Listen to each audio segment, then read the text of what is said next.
Desde el Centro de Noticias de Caracol Televisión en Bogotá, esto es Noticias Caracol Edición Central con María Lucía Fernández y Jorge Alfredo Vargas. Buenas noches. Desde la última edición central de este noticiero hasta este momento, son varias las acciones violentas que han realizado las FARC. La guerrilla atacó con explosivos una patrulla de la policía, hostigó una población en el Cauca y sembró el terror en el Chocó. Todo esto en el marco del tercer día de diálogos en Habana. Allí los insurgentes dijeron que hasta ahora, todas sus propuestas han recibido negativas por parte del gobierno. Pero hay más. En enfrentamientos en Córdoba, el ejército abatió a uno de sus hombres más fuertes de la guerrilla. Todas estas acciones violentas hicieron que la iglesia se pronunciara contundentemente frente al proceso de paz. Estamos cubriendo esta noticia desde todos los ángulos y empezamos con la muerte de 3 policías en el Cauca. Este es el reporte. Los patrulleros se movilizaban en esta camioneta por la vía entre Maicao y el corregimiento de Carraipía cuando fueron atacados con armas de fuego. El comandante de la policía de La Guajira, coronel Elber Velasco, culpó a la FARC y explicó lo sucedido. Los terroristas atravesaron un tractocamión en la vía para obligar a que el vehículo donde se movilizaban los policías hiciera el pare y de esta manera lograr asesinarlos. En el sitio murieron los patrulleros Ferney Andrés Quintero, Haider de Jesús, Ricardo Osorio y Calisto Niño Monroy. Antes de huir del lugar, los guerrilleros colocaron explosivos en un vehículo. Técnicos de la Policía Nacional llegaron al sitio para desactivar un cilindro que se encontraba en uno de los vehículos en que se transportaban los agentes. Los patrulleros pertenecían a la División Fiscal y Aduanera de La Guajira y viajaban hacia un puesto de control en la frontera con Venezuela. La Policía Fiscal y Aduanera se encontraba realizando actividades propias de su misión, el control del contrabando de hidrocarburos, el contrabando de mercancías en toda la zona de frontera. El director de la policía culpó a la FARC del ataque.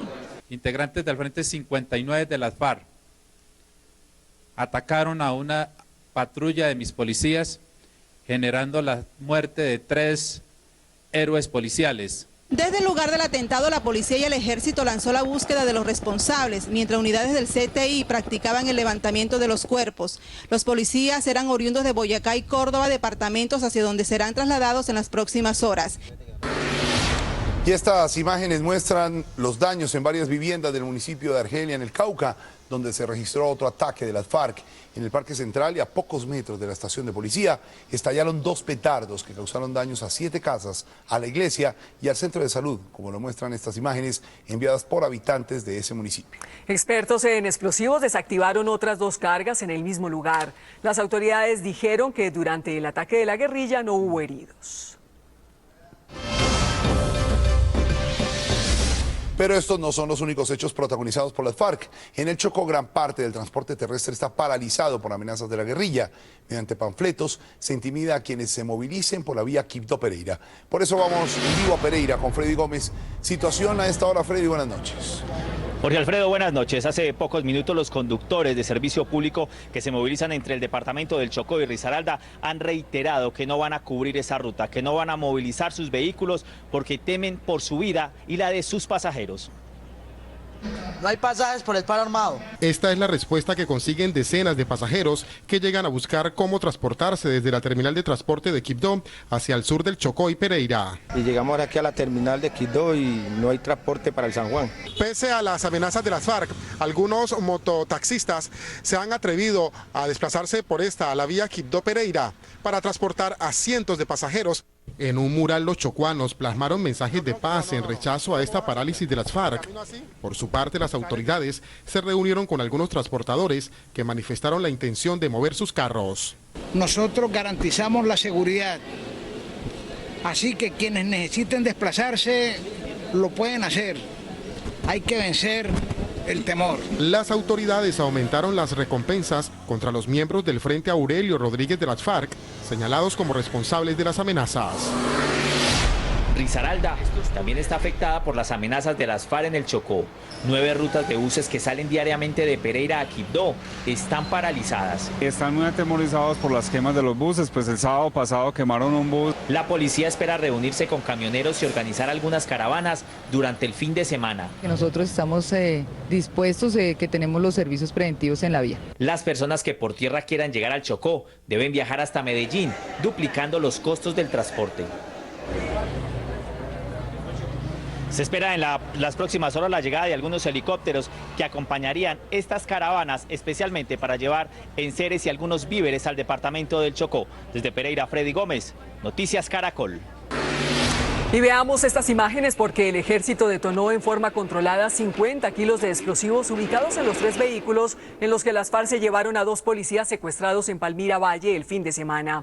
Expertos llegaron a la zona montañosa de Florida, cerca del cabildo indígena Juan Páez, y detonaron las 10 cargas halladas dentro de las 3 camionetas. Tras la detonación, las autoridades habilitaron el tránsito en la vía. En la misma zona, las autoridades mantienen la búsqueda de los patrulleros Cristian Camilo Yate y Víctor Alfonso González. Y también tenemos imágenes de la explosión controlada de una motocicleta bomba en Carepa, Antioquia. Aquí el momento de la explosión controlada. El vehículo, que no tenía placas, había sido abandonado por desconocidos en inmediaciones a la Brigada 17 del Ejército sobre la vía que conduce al municipio de Apartadó. La carretera estuvo cerrada más de 1 hora mientras los expertos comprobaban la presencia de los explosivos y los detonaban controladamente. Las autoridades no se han pronunciado sobre los responsables del frustrado atentado. Y en medio de esta escalada violenta de la guerrilla, las fuerzas militares contraatacaron y le dieron un duro golpe a las FARC. En una operación realizada en Córdoba fue abatido alias Jacobo Arango, uno de los subversivos más importantes de este grupo ilegal. Diego Fajardo nos tiene todos los detalles de esta noticia. Diego, buenas noches. María Lucía, buenas noches. Pues se trata de Luis Carlos Durango Arango, alias Jacobo Arango, uno de los veteranos de las FARC y quien, según las autoridades, pertenecía al Estado Mayor de esa organización, es decir, era uno de los hombres o de los 16 hombres más importantes de la guerrilla de las FARC. Así cayó, alias Jacobo Arango. Con ayuda de informantes, hombres de inteligencia de la policía lograron infiltrar el campamento donde se escondía alias Jacobo Arango. Se recurre a fuentes humanas, control técnico y una aplicación también tecnológica. Con las coordenadas exactas y la certeza de que se encontraba en ese sitio con 6 guerrilleros más, aviones Super Tucano bombardearon su campamento en una zona montañosa de Tierra Alta, Córdoba. Y una operación de precisión de nuestras fuerzas militares, inicialmente con un bombardeo de Fuerza Aérea y posteriormente una consolidación con tropas del Ejército y la Policía Nacional. Minutos después, helicópteros artillados aseguraron el área para permitir el desembarco de las tropas. En el terreno, el ejército confirmó la baja del jefe guerrillero y de 4 subversivos más. Un insurgente que quedó con vida se entregó a las autoridades. Luis Carlos Durango Úsuga, alias Jacobo Arango, era miembro del Estado Mayor de las FARC y actualmente tenía bajo su mando los frentes 5º, 58, 18 y la columna Mario Vélez. Toda esta estructura conocida como el minibloque. Era uno de los 19 hombres más importantes de las FARC por su pertenencia a ese Estado Mayor de las FARC. En su largo prontuario aparece el asesinato de 124 militares y policías entre 1995 y el 2011, al igual que el de 59 civiles. El abatido jefe guerrillero era mano derecha de Iván Márquez y tenía una amplia zona de operación en los municipios del Urabá antioqueño y el sur de Córdoba, zona por donde la guerrilla mueve el tráfico de drogas y de armas. Hay que recordar que por la cabeza de alias Jacobo Arango las autoridades ofrecían 400 millones de pesos. María Lucía, Jorge Alfredo.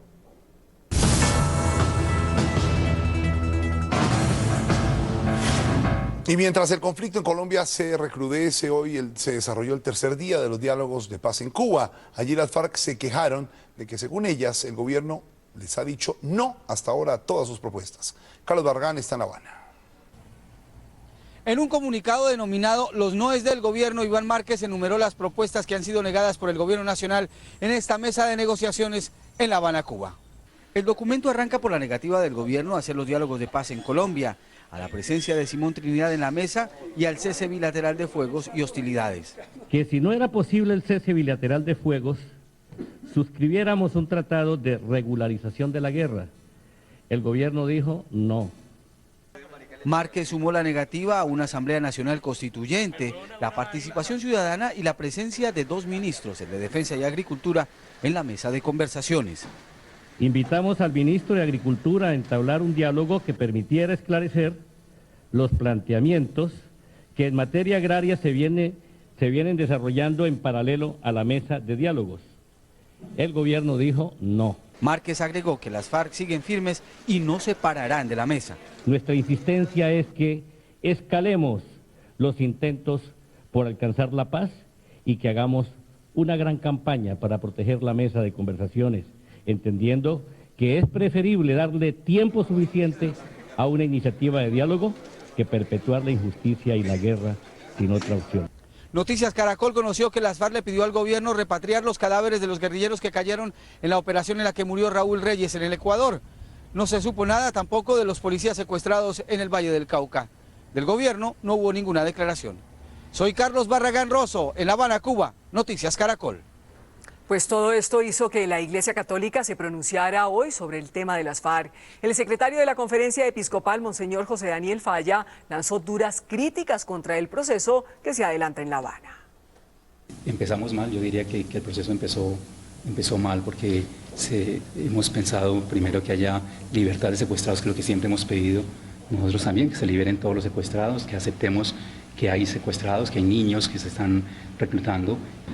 Yo pienso que no puede haber un cese bilateral mientras estemos nosotros con unas condiciones de que no haya una claridad en cuanto a unas condiciones ya establecidas de paz, ¿cierto? Porque sería volver a experiencias ya anteriores como la que pudo haber ocurrido en un territorio del país como fue el Caguán.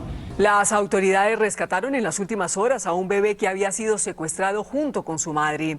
El plagio lo realizó una mujer que confesó haber matado a la mamá del menor. Vamos en vivo a Sopó, esto es al norte de Bogotá, y allí está Pablo Guevara, donde hay alegría y por supuesto también dolor en medio de este drama. Pablo. Hola, ¿qué tal, María Lucía? Muy buenas noches. Pues Mireya González, lo que hay que decir, de 39 años, no aceptó los cargos que le imputó la Fiscalía General de la Nación. Sin embargo, horas antes, en una declaración que había entregado a técnicos del CTI de la Fiscalía, aseguró que llevaba planeando el hecho un mes. El esposo de la detenida quedó en libertad. A las 4 de la tarde llegaron Mireya González y su compañero sentimental a los juzgados de Sopó, Cundinamarca, para responder por la muerte de Nancy Yasmín Umaña Ramírez, de 20 años, y el secuestro de su hijo de apenas un mes de nacido. El hombre quedó en libertad porque, según la Fiscalía, fue engañado por su esposa, quien le aseguró que estaba embarazada. Es una víctima más de la artimaña y del engaño de la señora Mireya González Fierro. La víctima, Nancy Yasmín Umaña, había salido el pasado lunes con su bebé de su casa en el municipio de Sopó a acompañar a la hoy detenida Mireya González, quien le dijo que debía ir a un control médico de su supuesto embarazo, como lo cuenta Lady Umaña, hermana de la fallecida. El lunes mi hermana dijo que se iba con Mireya y todo, y que se iba con el niño, y que ella la llamaba y se encontraban abajo. González confesó a la Fiscalía que le suministró escopolamina a la joven madre antes de asesinarla. Le di a beber el jugo fruto con la escopolamina y yo me tomé el otro jugo y ella tomó el jugo rápido, y fue cuando ella me dijo, le dije que me diera el bebé y ella me dijo que no porque le iba a dar pecho, y enseguida yo le dije que no, que lo dejara llorar, y nos sentamos un ratico, pero ella me dijo que le dolía la cabeza y empezó a marearse. El niño fue encontrado en esta casa de Briceño, Cundinamarca, donde estaba con la hoy detenida Mireya González y su marido. Allí fueron halladas prendas con manchas de sangre. Par de tenis marca Nike, color blanco, con estampados, evidencia número 2, se trata de un jean azul oscuro, el cual al parecer contiene vestigios o manchas de, al parecer, sangre. A Mireya González la Fiscalía le imputó cargos de secuestro y homicidio. Entre tanto, el bebé fue entregado hoy a su padre en la Fiscalía General de la Nación. Bueno, pues la Fiscalía investiga el papel de 2 personas, de 2 hombres. El primero, el que le habría suministrado la escopolamina a Mireya González, y el segundo, uno que habría dado fe de que efectivamente ella dio a luz en un hospital de Bogotá. Desde el municipio de Sopó, Cundinamarca, Pablo César Guevara, Noticias Caracol. Pablo, gracias. Información desde Sopó. Varios hechos violentos alteraron la tranquilidad de Medellín en las últimas horas. Una granada explotó y una mujer fue asesinada dentro de un bus, lo que provocó la parálisis del transporte en un sector de la ciudad. Vamos en vivo a Medellín con Juan Pablo López. Juan Pablo, buenas noches.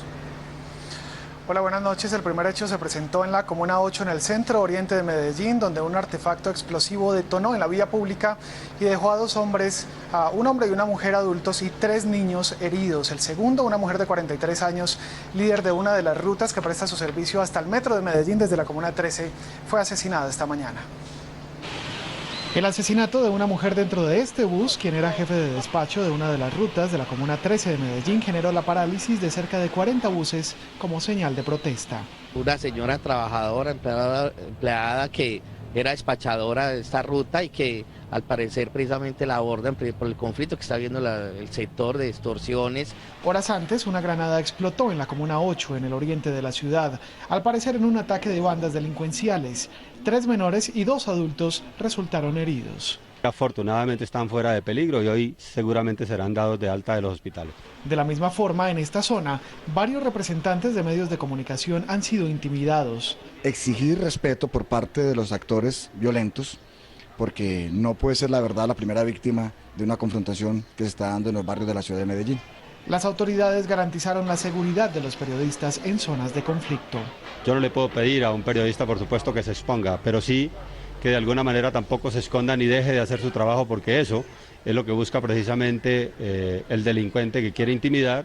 Los constantes enfrentamientos entre bandas e intimidaciones al comercio obligaron a las autoridades a tomar medidas para dar con el paradero de cabecillas de estructuras criminales. Este es un grupo organizado con 6 fiscales y 40 investigadores judiciales dedicados única y exclusivamente al microtráfico y a la extorsión en la ciudad. Las autoridades ofrecieron recompensas de hasta 10 millones de pesos para quienes entreguen información de cabecillas de estructuras delincuenciales.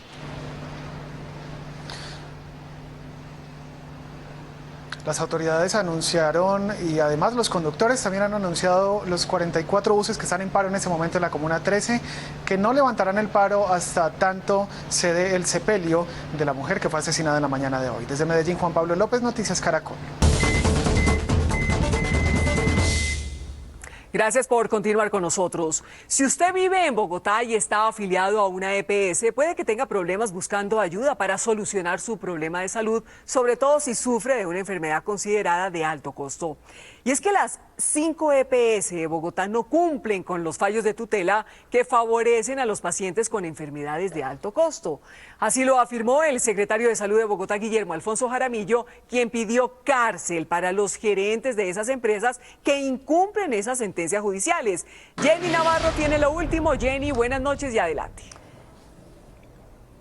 Buenas noches, María Lucía. Así es, usted lo ha dicho, son aproximadamente, según la Secretaría de Salud, 425 los usuarios, en su mayoría terminales, los que no reciben ni siquiera mediante sentencia de tutela los tratamientos indicados ni los medicamentos. Y ha dicho la Secretaría, son Capital Salud, Humana Vivir, Sol Salud, Caprecon y Unicajas las que no están cumpliendo.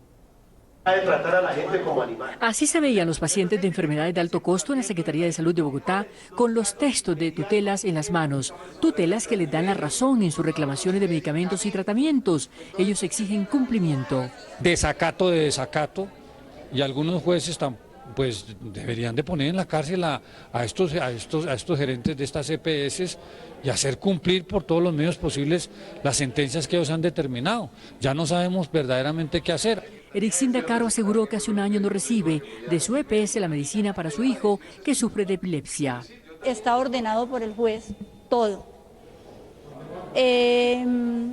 Seguiré luchando hasta el día que mi Dios me tenga a mi bebé con vida. Hoy, una de esas EPS distritales, Sol Salud, comenzó a cumplir con rigor el fallo de tutela para el niño de 8 años. En reunión que tuvo ella hoy con la dirección médica, se le dieron las autorizaciones para los transportes medicalizados y especializados e igualmente para que reclamara el día martes los pendientes de los medicamentos. Este hombre, como muchos otros pacientes, se cansó del incumplimiento de la EPS. Por incumplimiento de tutela, por incumplimiento de desacato, le coloqué desacato por no me entregan medicamentos. El caso del señor Céspedes, desde el punto de vista jurídico, en segunda instancia fue anulado por el juzgado y desde el punto de vista médico quedó confirmado mediante acta la entrega de todas las autorizaciones y pendientes que tenía el señor. Según Solsalud, solo le quedan 34 tutelas por cumplir y 18 desacatos por resolver. El interrogante es, ¿cuál es la situación de las demás EPS de la capital? Agregar que desde el 2009 se han recibido en la línea 195, que es la línea del derecho a la salud, más de 75.000 quejas contra las EPS solamente en Bogotá. Jenny, y precisamente sobre este tema, miren ustedes este caso. Por un error de digitación de su EPS, una paciente de alto costo estuvo a punto de recorrer 200 kilómetros con un punzón en su seno derecho, solo para practicarse un examen que determinará la gravedad de su padecimiento. ¿Fue realmente un error o una traba? En informes de Angie Camacho. Bueno, a Janet le detectaron una lesión en el seno derecho, razón por la cual debe practicarse una biopsia para determinar la gravedad de la patología. Según ella, su EPS Comeva, por un error de digitación, la obligaba a recorrer 200 kilómetros desde Bogotá hasta Boyacá para someterse al procedimiento. Lo que no le pasa a nadie es que me manden a Chiquinquirá y luego a que me hagan esa demarcación y que yo me tenga que devolver hasta Bogotá en una flota para que luego ingrese a una sala de procedimiento y me hagan la cirugía. Noticias Caracol consultó a la Federación Médica Colombiana.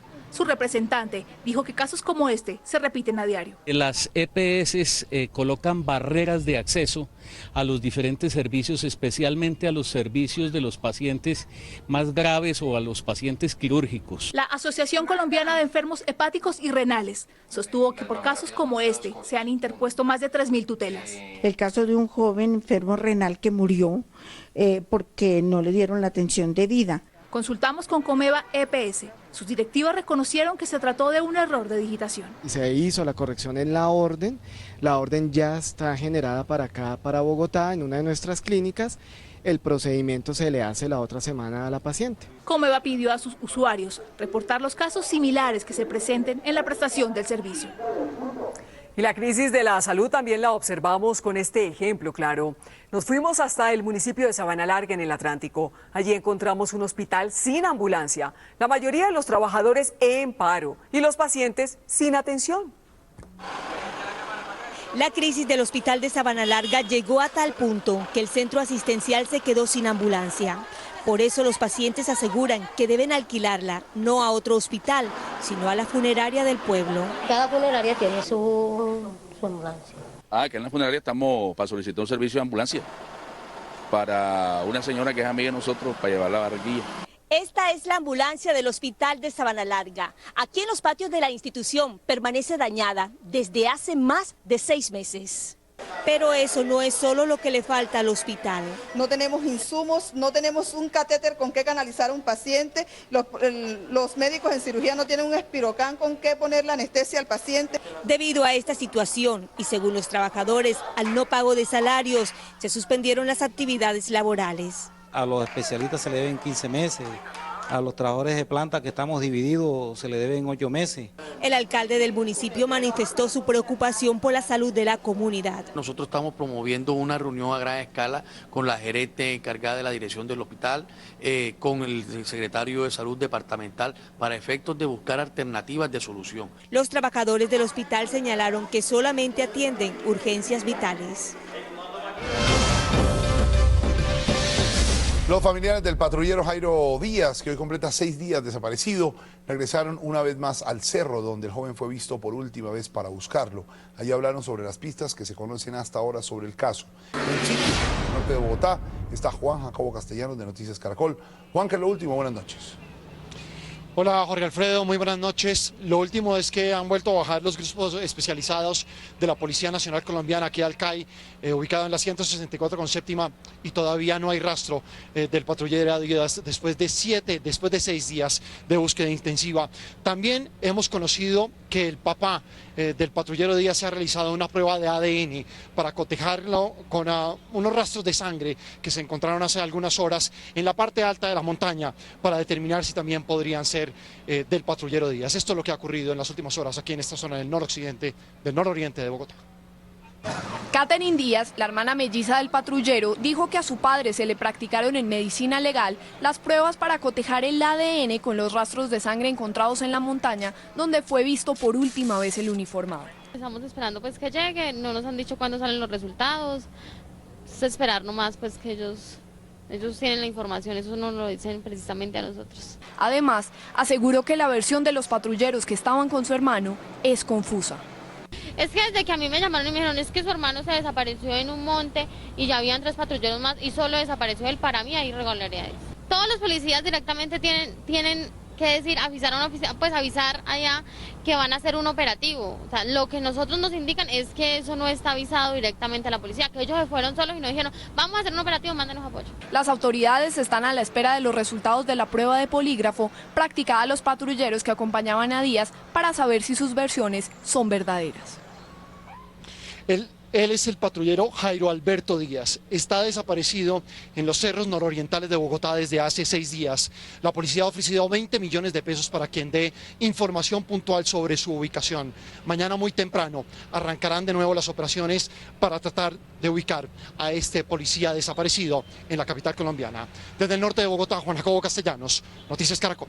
Juan Jacobo, y un asalto a un almacén de calzado en Barranquilla quedó registrado en videos por las cámaras de seguridad del local. Este video muestra al supuesto cliente cuando observa el calzado y de repente saca un arma e intimida a la empleada. Luego obliga a las 2 vendedoras a ingresar a la bodega, la suplanta y atiende a 2 clientes. Luego, el hombre obligó a una de las empleadas a abrir la registradora y sacar el producido del día. Gracias al video, las autoridades confirmaron que ya tienen identificado al sujeto y realizan un operativo para dar con su paradero. Y un duro golpe propinó la policía a las bandas de apartamenteros en Bogotá. Durante un operativo fueron detenidos 6 integrantes de una organización que habría saqueado por lo menos 30 casas en los últimos 6 meses. Las capturas se realizaron en Kennedy, localidad en donde se escondían los delincuentes y repartían los elementos hurtados de las viviendas en el norte de la capital del país. El subcomandante de la policía en Bogotá, coronel Camilo Cabana, explicó que los asaltantes utilizaban documentos falsos para engañar a sus víctimas. Y la incautación de unos carnet que acreditaban ser funcionarios de una entidad de la ciudad de Bogotá, en donde con esta modalidad de la simulación de falsos funcionarios ingresaban a los establecimientos comerciales, ingresaban a las residencias para hurtar obviamente a los propietarios. Después de un año de seguimientos, fueron detenidos. Y al mirar los antecedentes de estos delincuentes, 3 de ellos tenían requerimientos judiciales por el mismo delito, hurto calificado y agravado. Uno ya había pagado una condena por homicidio. Los detenidos fueron enviados a las cárceles La Modelo y La Picota de Bogotá. César Chaparro Pinzón, Noticias Caracol.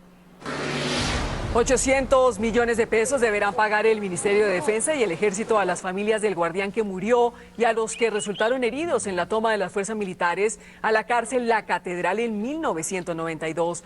Así lo determinó el Consejo de Estado al considerar que los guardianes quedaron en estado de indefensión ante el ataque de los militares. Durante el operativo organizado para trasladar de prisión al extinto capo Pablo Escobar Gaviria, murió el sargento Olmedo Mina y otros 11 guardianes resultaron heridos.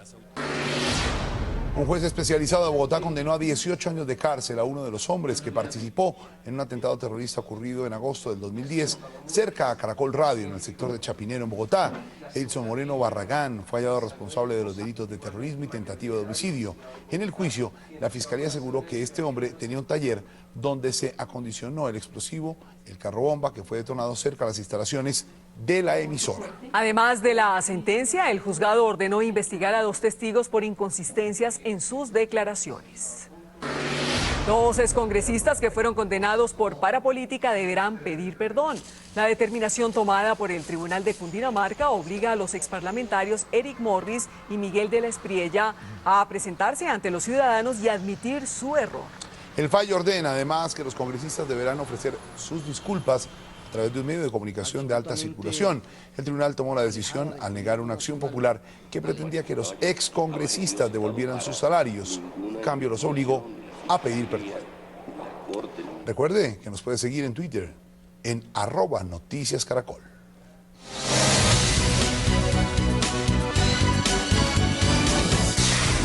Con el paso de las horas no se conoce la verdadera magnitud y se conoce cómo es la magnitud de esta trágica explosión en la torre de la empresa estatal de Petróleos Mexicanos. Según los más recientes reportes, la explosión ya deja 33 muertos y cientos de heridos. El gobierno de la Ciudad de México decretó 3 días de luto. Sobre el caso no se descarta ninguna hipótesis. Estos son los escombros que dejó la fuerte explosión ocurrida en el depósito del edificio Petróleos Mexicanos, la capital de ese país, que afectó 4 de los 52 pisos de la torre. Hoy comenzó la dolorosa tarea de identificar los cadáveres. La madre de una de las víctimas tuvo una inusual coincidencia. Encontró en la chaqueta que le iban a poner a su hijo una carta que él escribió en 2009 en la que se refería a qué debían hacer sus familiares si perdía la vida. Una carta que me dejó mi hijo. Julio del 2009. Si me pasa algo, ya no puedo leer, ya no puedo leer. Hasta el momento, las autoridades informan de 33 muertos y 121 heridos. María Gloria Segura dice que tras la explosión no ha tenido noticias de su hermana, quien se encontraba en el edificio siniestrado. Acabo de hablar con ella y esa fue la última vez que hablé con ella. En total, 52 de los heridos por la explosión aún se encuentran hospitalizados. Medios locales informan que la explosión pudo haberse causado por un sobrecalentamiento del sistema eléctrico que alimenta el complejo de la empresa petrolera. Sin embargo, el gobierno no ha confirmado esta hipótesis. Mientras cientos de miles de niños de todo el país se preparan para regresar a las aulas escolares, otros se quedan en casa sin expectativas para progreso. Para incentivarlos a estudiar en Montería, tienen en marcha una estrategia llamada Vamos pa'l Colegio. Está la gente que le pone el alma y hace la diferencia. En Caracol y Bancolombia más cerca. Montería, capital de Córdoba, ciudad de ganaderos, agricultores y comerciantes prósperos, pero también de barrios donde campea la pobreza. En esos sectores de niños, jóvenes y adultos que no saben leer ni escribir, la Secretaría de Educación decidió convertirse en la montaña que va a Mahoma. No conocen, no se acercan a los colegios, no se acercan a la misma Secretaría de Educación a preguntar qué hay. Por eso estamos nosotros acá. En esa búsqueda llamada Vamos pa'l Colegio, ya han encontrado 800 alumnos que no iban a clases.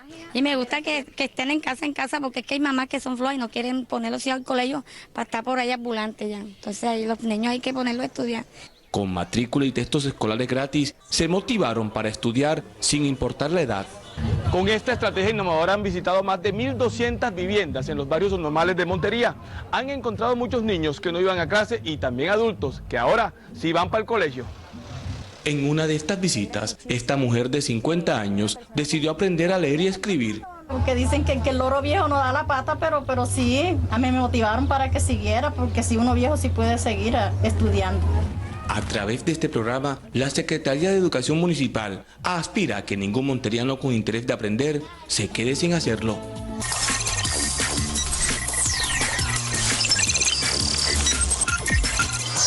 Aquí va el código. A las interpretaciones del gobierno y las FARC sobre el secuestro se sumó una perla que corrió por cuenta de la holandesa Tanja Niekmajer en una entrevista a la BBC. Secuestro es una práctica que se hace para obtener un beneficio personal. Nosotros no hacemos eso. Nosotros hablamos de retenciones financieras y económicas. Y esto trinó el reconocido periodista Miguel Ángel Bastenier. Pobrecilla, no sabe de qué habla. Otro trino más. Tanja Niekmajer afirma en BBC que vino a combatir el capitalismo en Colombia junto a las FARC. ¿Por qué no lo combatía en Holanda? En el lanzamiento de su plataforma política, el expresidente Álvaro Uribe habló de Furibe. Reconoció que ve el noticiero NPI. ¿Cómo se ha disminuido el programa de Familias en Acción? Ahora lo quieren reencauchar. No por los reencauchados del domingo que tanto me hacen reír. Porque mi señora le dice que lo primero que uno tiene que aprender es a burlarse de sí mismo. A ver. Expresidente, no se pierda este domingo a las 6:30 NPI. Furibe estará buscando candidato a la presidencia en la bodega de los muñecos. Es que vengo a buscar unos títeres para ponerlos en el Congreso a hacerle oposición al falsete de Juanma. Y nuestro corresponsal en Popayán, Freddy Calvache, realmente se involucra en las historias que cubre. Miren cómo baila. Resulta que Freddy hizo un informe sobre una niña paez que a través de la danza rescata las tradiciones de su comunidad. Freddy se dejó contagiar. Una mujer de 23 años lidera desde hoy el Consejo de Bogotá. Se trata de María Clara Name, abogada de la Universidad de La Sabana. Es la presidenta más joven de la corporación en toda su historia. Sus padres, el senador Iván Name y la exconcejal María Clara Ramírez, estuvieron presentes durante su elección. Y se está cargando el último código. El superintendente de Industria y Comercio, Pablo Felipe Robledo, se tomó en serio las denuncias de Noticias Caracol sobre la comercialización ilegal de imitaciones del sombrero vuelteado. Hoy en Tuchín, Córdoba, se puso el sombrero y se reunió con las comunidades del pueblo Selú para ver el proceso de elaboración del original sombrero vuelteado. Su idea es respaldar a los artesanos. Y el recomendado de código, este libro, 365 días de noticias positivas de Colombia. Una cartilla de realidades colombianas que recoge las buenas noticias, los logros y los reconocimientos de Colombia. Es de Public. Hasta aquí el Código Caracol. Y hasta aquí el noticiero, Malú. Muchas gracias. Gracias a nuestros televidentes que nos siguen a través de Caracol Internacional. Lo que no vio, véalo en www.noticiascaracol.com.